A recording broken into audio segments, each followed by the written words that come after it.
Gang, gang.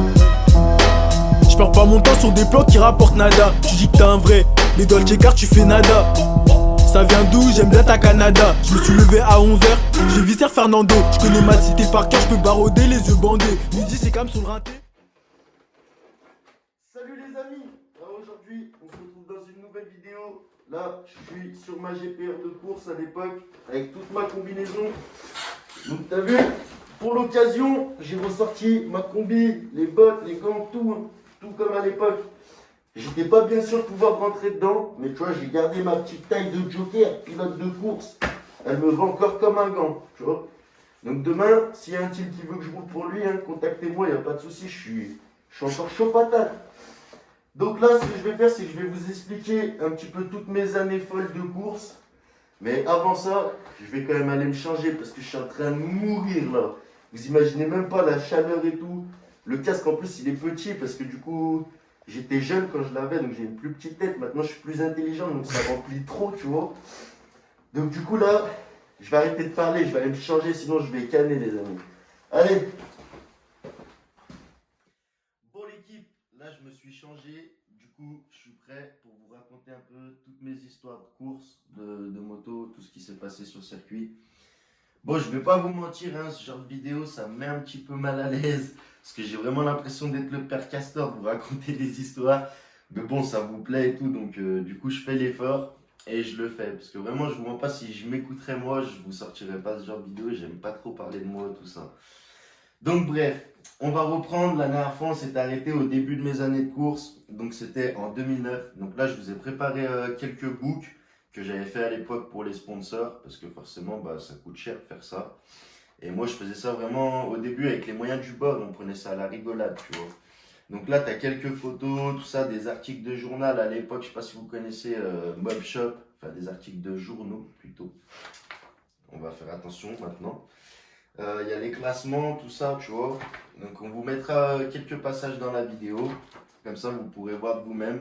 Donc, c'était pas cette moto au tout début, c'était une GPR. Je sais même pas de quelle année elle était, honnêtement. C'était les vieilles, style un peu comme les Ducati, là. Donc, bah, cette année de course-là, elle a été, on va dire, plutôt classique. Parce qu'en fait, on se fixait pas d'objectif. On savait pas du tout ce qu'on valait, en fait, au milieu des autres. Donc on arrivait un peu au talent avec la moto comme elle était. Donc j'avais un cylindre à l'époque, pour ceux qui connaissent. Il y a les MHR Team et il y a les MHR Racing. Moi j'avais un MHR Racing, les autres ils étaient tous en team. Donc c'était pas facile, j'avais un peu moins de puissance et c'était sur un grand circuit, c'était à Croix-en-Ternois dans le nord. J'avais un petit peu galéré tout ça ma première course. Après avec mon père, on a refait un moteur parce que mon père il est mécano, donc du coup il m'a un petit peu appris tout. On a fait un moteur ensemble qui marchait plutôt bien en MHR Team. Et à partir de là, j'ai enchaîné troisième, deuxième place, pour à la fin finir le championnat en troisième place du championnat. Donc c'était plutôt bien pour une première année, j'étais grave fier de moi et tout. Par contre, bah, je suis beaucoup tombé, si je dis pas de bêtises, je crois que j'étais tombé 12 ou 13 fois dans l'année. Et du coup, on m'avait donné, je me rappelle, un petit cochon en mode, parce que tu sais, pour eux, je me roulais tout le temps par terre en mode. Si je le cherche, il doit être là dans mes souvenirs et tout, tu vois, vers les coupes et tout. D'ailleurs, la coupe que tu vois là en vert, c'est celle quand j'ai fini troisième en 2009, tu vois, au championnat mal aussi. Donc, pas mal de chutes et tout, mais bon, je me suis rien cassé, ça se passait plutôt bien, c'était en 80 et tout, c'était cool. Donc, la deuxième année, l'organisateur des courses du trophée Mal aussi France, il m'a dit, ouais, tu fais quoi l'année prochaine? J'ai dit, ah, moi je fais rien de spécial et tout. Ah, tu devrais le refaire et tout, franchement, pour ta première année, t'as bien roulé, machin. Donc du coup, j'ai racheté la moto du deuxième, Hugo Claire. À l'heure d'aujourd'hui, il roule encore en 1000 Superbike. C'est un grave bon pote à moi et tout. On a fait les 400 coups ensemble. Enfin bref. Donc j'ai racheté la moto à Hugo, que jusqu'à l'heure d'aujourd'hui, tu vois, je l'ai gardée. Hugo, il a voulu me la racheter et tout. J'ai jamais voulu la vendre. Je te mens pas, c'est mon petit bébé, celle-là. Ça, c'était pour l'année 2010, pour le trophée Mal aussi en 2010.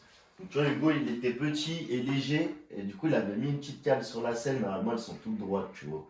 Il avait mis un petit truc à ça pour se tenir plus sur l'arrière parce qu'il avait du mal, tu vois, vu qu'il était un peu petit et tout. Enfin bref, il y a plein de petits détails comme ça sur la moto, tu vois, le sélecteur c'est pas d'origine, comme ça tu tombais, il se tordait, tu le prenais, tu repartais.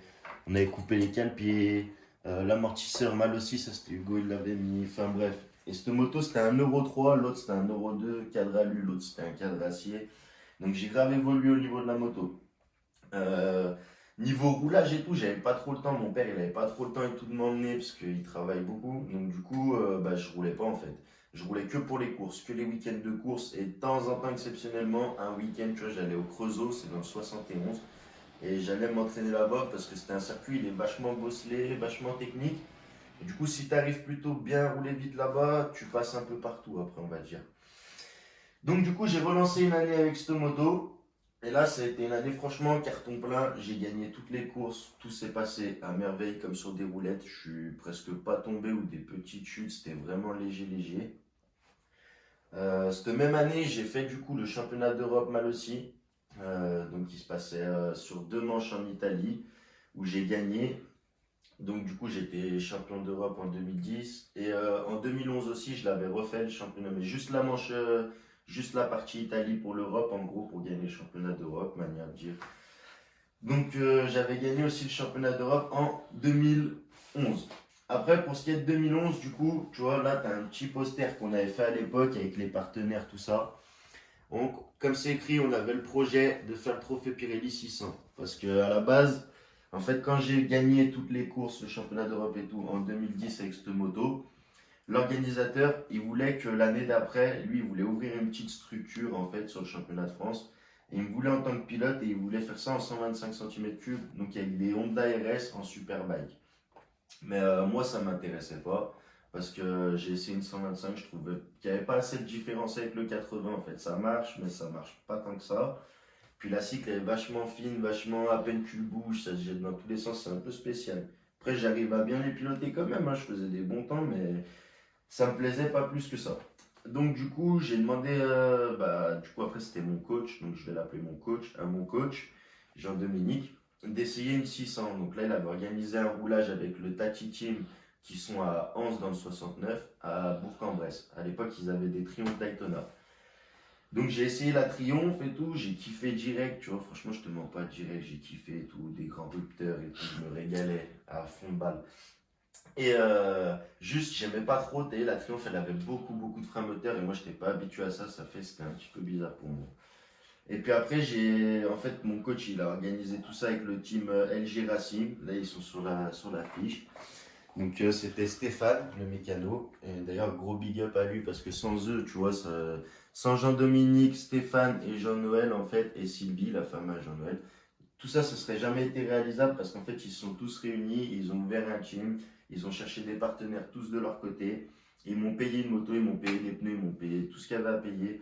Je payais mes engagements, mes déplacements, et voilà, en fait, c'est tout. Et donc, ils m'ont inscrit pour le trophée 600 Pirelli. Donc, première course en 600, j'avais fait un roulage de 3 jours à Almeria au sud de l'Espagne. Direct après la course au Mans, du coup en 600 Pirelli. Première course, je me qualifie dans les 12, je crois, un truc comme ça. Tac, premier virage, je sors quatrième du premier virage, sauf bah, ça a duré 4 tours. Après, bah, en fait, il y en a un qui m'a doublé, j'ai pas trop accepté et tout, j'ai voulu le redoubler tout de suite derrière. On s'est percuté, parce que moi j'arrivais trop vite et lui il a voulu me refermer la porte, donc je pouvais pas freiner plus, on s'est percuté, ça a coupé ma fourche, de l'huile partout sur la piste, il y a 12 pilotes qui sont tombés et tout. À la fin dans les paddocks ça m'appelait Striker et tout, les gens me disaient ouais, faut pas faire de la moto quand on sait pas faire et tout, ils pétaient leur tête. Bref, j'ai pas écouté, j'ai continué cette année. Cette année-là, elle a été grave mouvementée aussi. J'ai fait que des chutes, un truc de malade. Des fois, en qualification, je partais, je faisais 2 tours, je tombais, je remontais, je faisais 2 tours, je retombais. Incroyable, je te jure, vraiment, j'avais la dalle. Et bah, Jean-Noël et Stéphane, les mécaniciens, en fait, vu qu'ils étaient sur du 125 avant, tout ce qui était niveau châssis du 600, ils ne connaissaient pas, il fallait qu'ils apprennent. Et moi, vu que, on va dire, je roule vite, mais j'ai pas trop, tu vois, enfin, je vais pas trop calculer. Pour moi, s'il y a un truc qui va pas, c'est moi, tu vois, c'est pas la Ouais. moto, c'est l'amortisseur ou je sais pas quoi. Je vais toujours vouloir prendre sur moi. Ça fait que c'était un petit peu difficile pour eux, tu vois, de m'aider parce que moi, quand ils me disaient, ah, ça dribble, là, j'ai vu et tout, ouais, mais c'est moi, j'ai accéléré trop fort ou tu vois, tout le temps, je prenais sur moi. Donc, du coup, on a fait pas mal de petites erreurs ensemble, donc beaucoup de chutes, tout ça. Et après, on a décidé de refaire une année en 2012 en 600, toujours, pour vous dire, nous on était tués. On est reparti en 600 en 2012. Donc ce coup-là, on a pris une moto neuve qu'on a préparée nous, tout ça et tout. On prenait un box, tu vois, un board-piste, comme ça on pouvait bien travailler et tout. Et ce coup-là, on était une petite structure, on était 4 pilotes. Donc les 4 en Pirelli 600. Et à partir de là, ça allait beaucoup mieux. Moi, la moto, je commençais à mieux comprendre le fonctionnement et tout, à plus aller étape par étape, tu vois. Et donc à partir de là, Le Mans la première année, parce que Le Mans c'est la première course de l'année à chaque fois. Le Mans, je me fais percuter, donc 0 point.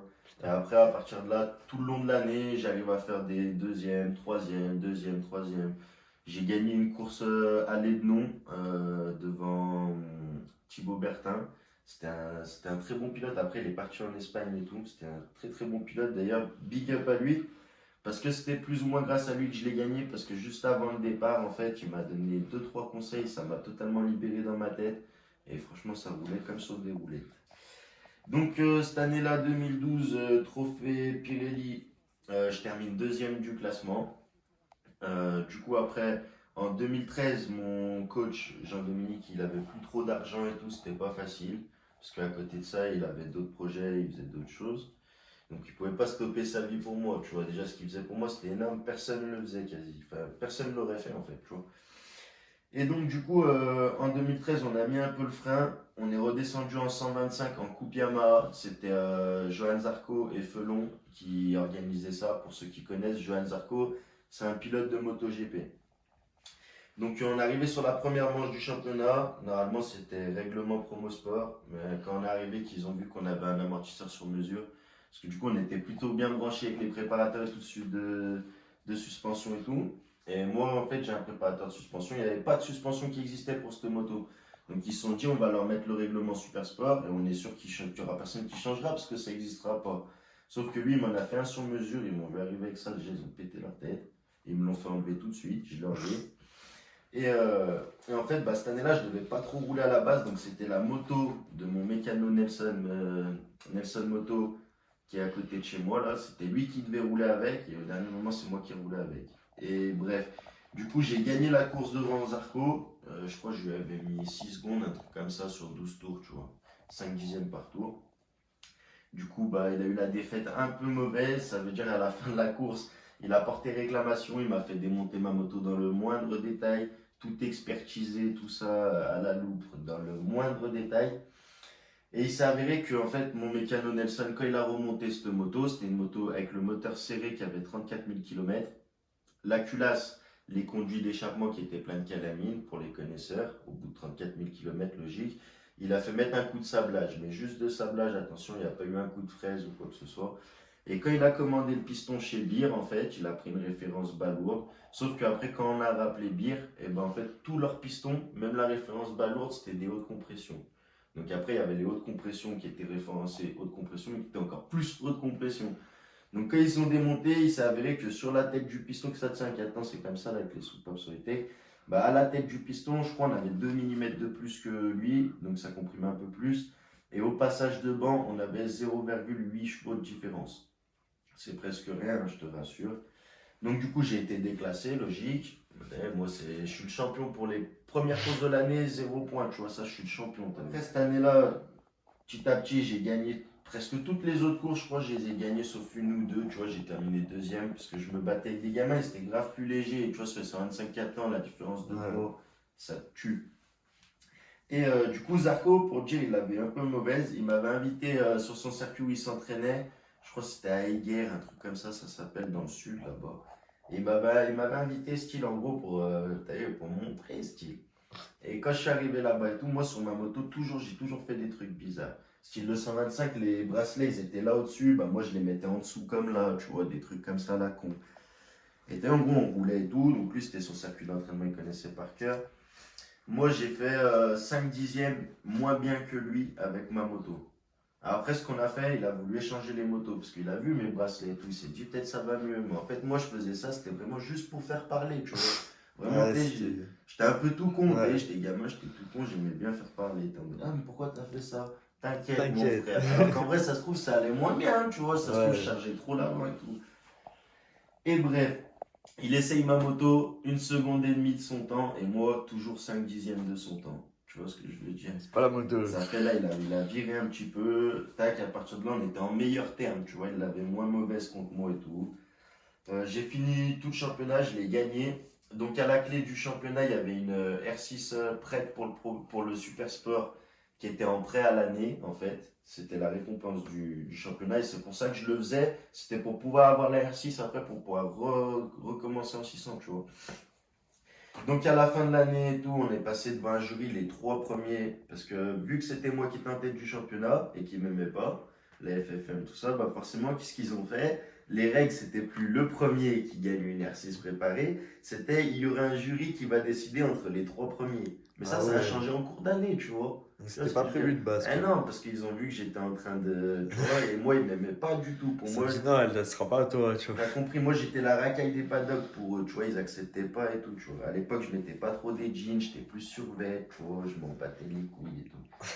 Et ça fait, t'as vu, ils voulaient pas sur moi. Ça fait moi, malin, t'as vu, je suis passé devant un jury, je leur ai parlé grave bien, machin, machin. Je m'excuse pour ce que j'ai pu faire, ceci, cela, parce que je faisais que des boulettes sur les circuits. Si j'avais une petite dent pour me promener, je voyais un saut, j'allais sauter, sauf qu'il y avait un pélo, une caméra, elle allait me voir. Boum, je me faisais péter. Si tu en 80, il n'y a pas de limitation dans les stands. Moi, j'arrive en 600, limitation, j'arrive à 170. Coup de pas de chance, le pélo, il est au bout avec son radar comme ça. C'est pour qui? C'est pour moi. Ah ouais. Tu vois, que des trucs comme ça un peu à la con. J'avais un booster, je partais à l'autre bout des paddocks, je faisais des roues. Sauf qu'ils allaient me voir de la tour de contrôle, machin. Que des trucs comme ça à la con, tu vois. Donc, du coup, bref, ils m'aimaient pas trop, mais je les ai emboucanés et tout. Tac, ils m'ont donné la moto. Donc, à partir de là, on était plutôt pas mal. On a refait une année en 2013, non 2014, attends, si 2014 du coup, parce que là on était en 2013 en 125. 2014, on a refait une année du coup en 600 Super Sport, ce coup-là c'était plus le Pirelli, c'était Super Sport, donc le plus haut niveau en France qu'on peut trouver en 600 cm3. J'ai eu pas mal de petites lacunes parce que du coup, bah, vu que c'est pas moi qui payais le préparateur ou mon coach qui payait le préparateur, quand on allait se plaindre au préparateur, en fait, j'avais trouvé toujours des trucs à la con. Jusqu'à en fait à la mi-saison, j'ai quand même attendu 4-5 courses comme un con. J'ai été vachement con surtout aussi. Et j'ai pété un câble, je lui ai dit, ah, écoute, de toute façon, tu me prends pour un con, ta brelle, elle marche pas, je sais conduire un 600, j'ouvre, l'autre, il est devant, il ouvre, il me dépose. Je suis devant, j'ouvre, il me dépose dans la ligne droite, il y a une pépite, je suis obligé de me battre à les doubler, mais comme un lion. Mais non, faut accélérer plus tôt, je sais pas ce qu'il me racontait. Je lui ai dit, vas-y, arrête de parler avec moi, ta moto, je la prends, je la passe au banc. Le banc, il va pas me mentir de toute façon. Et celui qui passait les motos au banc, c'était quelqu'un qui préparait énormément de motos, mais qui était neutre, tu vois, il allait pas faire mieux pour lui, pour lui. Ouais. C'était tourné Racing, c'est un bon choix. Et du coup, on a passé la moto au banc, et là on sort la feuille de banc, 108 chevaux. En gros, un R6 d'origine, normalement pour le Super Sport, on devait sortir les meilleures motos entre 120 et 125 chevaux, tu vois, à la roue. Putain. Donc là, t'as vu, je le regarde, tu fais comment? Attends, je vais brancher. Je dis, attends, non, branche pas ton ordi. Tournez, viens voir vite fait. Regarde dans la carto comment c'est. Ah bah là, toutes les ouvertures de papillons, tout ça, c'est tout d'origine en fait, il n'y a rien qui a été touché. Ah ouais. Ah d'accord, les corrections de papillons, tout ça, ok, super. Donc j'hésite pas à le dire, hein, parce que celui qui m'avait fait la moto à l'époque, c'était Martial Garcia, MG Compétition. En fait, c'est à la tête du client, ou c'est suivant un peu comment tu payes, s'il t'aime bien, s'il t'aime pas, tu vois. Et bref, du coup, après, ils m'ont mis un petit peu mieux, j'avais 118 chevaux. Donc en gros, on va dire une bonne moto de Pirelli, mais pas une moto de Super Sport. J'ai quand même réussi à améliorer tous mes chronos sur l'année par rapport à mes chronos que j'avais avant, tu vois. Donc c'est-à-dire que j'arrivais quand même à augmenter mon niveau. En fin d'année, à la dernière course, justement, ce préparateur Martial, il vient me voir et il savait que je m'étais inscrit pour la dernière manche du championnat d'Europe en Super Stock 600 à Magny-Cours. Et il me dit, ouais, pour le Super Stock, nani, nana, je te propose qu'au lieu de prendre ta moto, tu prends la moto de mon pilote Robin Hahn parce qu'il est blessé et il ne pourra pas le faire. Je dis, bah vas-y, mais on fait une journée de test avant, que ça on valide la moto et que ça, tu sais, je la connais un peu et tout. Et j'arrive sur Super Stock, je suis rodé. Vas-y, tout ça marche. Déjà, j'arrive sur sa journée de roulage, la moto, elle avait rien à voir. À comparer à la mienne, c'était un monstre. Alors que moi, j'étais censé avoir les arbres à cam compétition. Et elle avait pas les arbres à cam. Tu vois ce que je veux dire? Donc, les arbres à cam, ça coûte 2-3 000 euros, je crois, assez cher. Tu vois, c'est pas une pièce de merde. Donc, du coup, tu vois, c'était pas normal que moi, ma moto avec les arbres à cam, elle marche moins bien que l'autre. Mais bref, ça, au pire, c'est pas grave. Donc, j'ai pris sa moto et tout. J'ai fait la manche du Super Stock à Manicourt. Donc, la moto, bizarrement, elle était magnifiquement magnifique et très compétitive, tu vois. Parce que là, j'étais pas avec son pilote, tu vois, que toute l'année, en gros, tout le monde savait que moi et Lucas Mayas, ça pouvait friter, tu vois, si j'avais une bonne moto. Sauf que du coup, là, j'avais pas du tout une bonne moto et j'ai jamais pu friter avec lui en vrai. Ouais. Une seule course, j'ai pu me battre avec lui, c'est Manicourt. Parce que vraiment là-bas, je suis vif, tu vois comment. Et du coup, j'ai fait ma manche de super stock à Manicourt, où j'ai fini deuxième, derrière Toprak Raziatoglu. Il a un nom de fou, c'est un Turc. Et en fait, c'est le petit frère, enfin non, c'est un cousin ou le petit frère à Kenan Sofoglu, en fait, c'est un champion Super Sport 600. Enfin bref, on s'est battu toute la course et tout, et 3 virages avant la fin, j'ai fait une erreur, il m'a doublé. Normalement, je vais la vidéo, je vous mettrai le passage, je vous mettrai quelques passages, tout ça. Tout au long de la vidéo, de toute façon, vous aurez pu voir, je vais vous avoir mis des passages un peu de tout. Comme ça, vous aurez bien de l'action et tout, c'est pas juste vous me verrez sur ma chaise en train de vous parler. Donc à partir de là, j'avais fait une bonne performance à Manicourt. Tout le monde était plus ou moins impressionné quand même parce que des Français qui font podium en super stock, c'est assez rare. Je ne veux pas dire super rare, c'est assez rare. Donc du coup, j'avais plusieurs propositions de team, tout ça. Donc, un team Yamaha, un team Honda, enfin plusieurs marques. Et en fait, mon coach il m'a dit, bah, choisis ton team et tout. Moi, je savais pas trop. Je voulais retourner sur Yamaha parce que je savais que ça allait bien. Mais j'avais jamais essayé la Honda. Et lui, il m'a dit, ouais, mais si on se met pas de challenge, si on reste toujours nana avec ce qu'on connaît, c'est facile, enfin, c'est bidon, tout ça. Donc je lui ai dit, bah vas-y, go Honda, t'as vu. Donc on est parti pour faire le championnat d'Europe Super Stock 600 avec Honda. J'ai fait 2 ou 3 courses, je me rappelle même plus, je vais pas te mentir, ça m'a pas marqué. Ouais. Parce que du coup, la moto, vraiment, moi, elle allait pas du tout avec mon style de pilotage, tu vois. Moi, j'étais quelqu'un, j'aimais bien rentrer en travers, la faire reprendre vers mon point de corde, ça me rejette, gaz en grand, tu vois, que je puisse la jouer et tout. Et elle, dès que je la plaçais en travers, elle raccrochait, elle me jetait de l'autre côté. Ouais, elle t'allait pas du tout, quoi. Impossible, j'arrivais rien à en faire. Et en plus de ça, bah, moi, je parle que français. Déjà, je parle pas bien français. Mais en plus de ça, frère, c'était des Anglais, Hollandais, Allemands. Tu vois le Ah délire? ouais, le délire. Ça fait va lui dire la moto elle pompe, je pense que c'est trop souple. En fait, tu peux pas lui dire. Tu Ouais. regardes, tu lui fais tu vois pas? Ouais, Il te regarde, ah qu'est-ce que. ouais. Ouais. Slow, ouais, ok, it's ok, bon. Ok, mon frère, vas-y, fais. Sauf qu'au final, ça allait jamais, tu vois, on n'arrivait pas à se Ouais, ça se comprendre. comprenait pas, quoi. Impossible. J'ai fait un mauvais choix en fait. J'aurais déjà dû repartir sur une R6, que ça je connaissais la moto, et au pire, tu vois, le mécano, même si on n'arrivait pas trop à s'exprimer ou quoi, moi je savais ce qu'il fallait faire. Tu vois, par exemple, là, elle fait ça, bah tiens, attends, je mets un ressort plus dur, bam bam, elle va moins pomper, ou tu vois, alors que là, la Honda, je la connaissais pas du tout. Et quand j'essayais de faire comme avec Mercedes, bah, ça l'a dégradé encore plus, c'était Ouais, involable. ça allait pas. Donc j'ai fait des 12e, 15e, je sais plus, par là dans ces eaux-là, entre 10 et 15, tu vois, avec la Honda. Alors que normalement, j'aurais dû me battre, on va dire, au moins dans les 10 premiers, t'as vu. Je vais pas dire dans les 5 premiers parce que je suis pas quelqu'un qui aime se mettre en avant, mais au moins dans les 10 premiers. Donc du coup, à partir de là, j'ai décidé d'arrêter parce que mon coach, il me demandait de... j'ai acheté une voiture et ça a été un peu mal vu et tout. En gros, pour eux, d'où ils s'achètent une belle voiture et nous, on paye pour qu'ils fassent de la moto. Tu vois ce que je veux dire? Du coup, ils m'ont demandé de revendre la voiture pour donner les thunes. En gros, moi, t'as connu, ma vie, c'est ma vie et la course, moto, c'est c'est la la course. moto, T'as ouais. compris, c'est deux choses différentes. Si je suis bon, j'ai pas besoin de payer. Tu vois, moi, je pars dans ce principe. Si t'es vraiment bon, ça doit y aller. Tu vois comment? Donc du coup, je dis, ah, vous êtes malades les mecs, vas-y, ciao mon frère, on arrête tout, c'est quoi, nique sa mère. Donc, je me suis mis dans l'ombre dans mon coin. À cette époque-là, j'avais un fan club qui me suivait bien, c'était le fan club Patrick Ponce.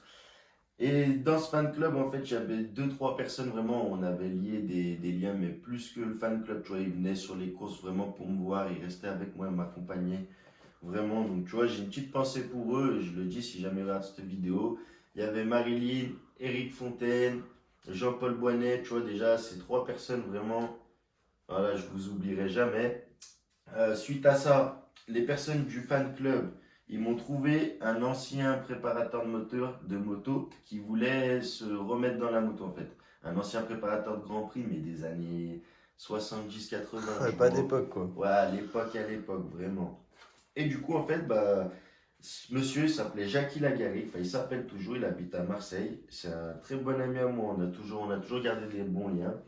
Il m'a acheté une moto. On a fait ça un peu comme on pouvait, un peu à l'ancienne, tu vois, une tank, tac, tac, tac. On On a fait une course du championnat Super Sport au Mans, du coup.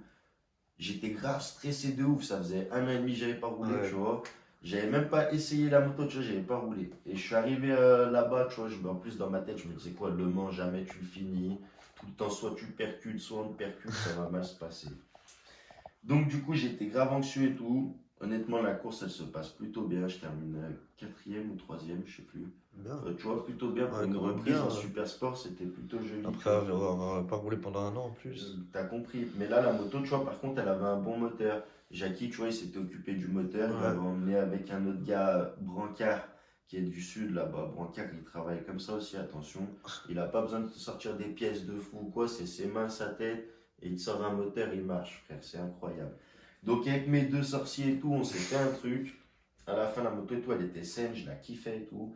Tout allait bien. On était parti pour faire le championnat de France Super Sport cette année-là, comme ça. Après ce manche-là, j'ai eu un grave accident où je me suis blessé. Je me suis fait double fracture ouverte du tibia péroné, triple fracture ouverte de l'avant-bras. Donc, tu vois, j'ai une bonne balafre. Ouah.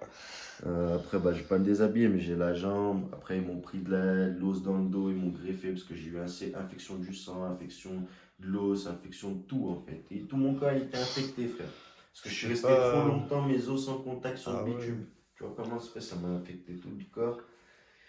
Du coup, des galères et des galères, ça voulait pas se réparer. Ça a mis plus d'1 an que je puisse remarcher comme il faut. Je te parle pas de courir, sauter. Hein. Plus d'1 an. Donc après, petit à petit, là, alors aujourd'hui, je sais pas, ça doit faire 2-3 ans que j'ai eu mon accident, tu vois. J'ai jamais eu l'occasion de refaire de circuit. Donc, tu vois, pour ceux qui me demandent pourquoi j'ai arrêté tout ça, c'est que en fait, si je devrais le refaire aujourd'hui, je devrais tout payer et je pourrais plus vivre en fait, tu vois. Du style, ma voiture, il faudrait que je la revende, toutes mes motos et tout, je vous fais les vidéos, tout ça. Je pourrais même plus vous faire de vidéos, j'aurais presque plus le temps si je dois m'occuper de tout parce qu'il faudra que je fasse toute la mécanique de ma moto, tout ça, trouver des partenaires et tout, c'est un travail. Ouais, c'est un de gros fou. budget en plus. Enfin, C'est ouais. un gros budget, c'est un travail de fou en amont. C'est pour ça qu'il faut être plusieurs quand on veut se lancer dans un truc comme ça. Et à l'heure d'aujourd'hui, bah, tu vois, je suis plus personne dans le monde de la course, tu vois, c'est fini, les gens ils m'ont oublié. Et du coup, tu vois, je pense que ça reprendra jamais, c'est même quasiment sûr, ça reprendra Ouais. jamais. Faut se faire face aux idées, mais on a eu T'as eu une ta belle période, ouais, voilà. Ouais, voilà. Franchement, moi je suis fier parce que tu vois, on est parti de rien, on a fait avec des petits moyens, on s'est sali les mains, les gens ils nous regardaient, ils collaient, frère, je te jure, on était des extraterrestres pour eux, ils comprenaient pas. Et on n'avait pas de sous et tout, mais on était là, on était devant, on était là, on se battait avec leurs fils. T'as vu, ils étaient là, ils comprenaient pas. Ils achetaient tout de meilleur à leurs fils, nous on n'avait rien, on était là. Et donc du coup, moi je suis quand même assez content quand j'y repense, tu vois, ça me fait un petit truc, je veux pas te mentir. Ouais. Ça me fait vraiment un petit truc, ça me fait chaud au cœur. Mais bon, faut se dire que c'est fini. Si un jour ça devrait recommencer, moi, dans tous les cas, je serai toujours chaud. Ah, et puis je donnerai toujours le meilleur de moi-même. Moi, si j'y vais là demain, c'est pas pour finir 10e, je te le dis, mon frère. Premier, Ah ouais, c'est devant. Je ça vais c'est être la devant. compète. Ah, je vais être devant. J'ai toujours eu un esprit assez compétiteur comme ça. Et du coup, bah, après tout ça, bah, le seul truc que je pouvais faire, c'est quoi? Bah, la bike. La bike life, tu prends un cross que tu peux payer de 1000 à 6000 euros, suivant si tu le prends neuf ou vieux. Tu mets 5 euros d'essence, tu roules, voilà. Donc, tu vois, je me suis relancé après comme ça, à continuer mon plaisir pour le 2 roues de cette façon, en fait, tu vois. Ouais. Donc, du coup, voilà, ce que je vais faire, c'est que là, pour aujourd'hui, je vais arrêter là. Et après, je vous expliquerai tout comme il faut dans la bike life, comment vous m'avez connu, comment tout le monde m'a connu, comment ça s'est passé, tout ça. Je vous expliquerai tout dans la 3e partie, du coup. Donc, j'espère que vraiment ça vous aura plu. Moi, comme je vous l'ai dit au début, je vous le redis, ça me gêne un peu, tu vois, ce genre de vidéo. Parce que, tu sais, je sais pas, c'est... Des fois, j'ai l'impression, tu vois, en disant les trucs, les gens, ils vont trop croire que je veux me la péter ou je sais pas quoi, Ouais. tu vois. Ça, c'est un truc, j'en parle jamais normalement des courses, c'est très très rare. Tu vois. C'est vrai. Donc voilà, j'espère que ça vous aura plu. J'ai vraiment fait un effort pour vous. Je vous aurais mis un peu tous les meilleurs passages dans cette vidéo. Bon voilà les amis, on se retrouve pour la fin de cette vidéo. Comme je vous ai dit au début, c'est pas facile pour moi de vous parler un peu de tout ça parce que j'aime pas. Donc bah remerciez-moi, abonnez-vous bien à ma chaîne, petit pouce bleu, ça fait toujours plaisir. Puis vous inquiétez pas, on se retrouve très bientôt pour de nouvelles aventures du Père Castor.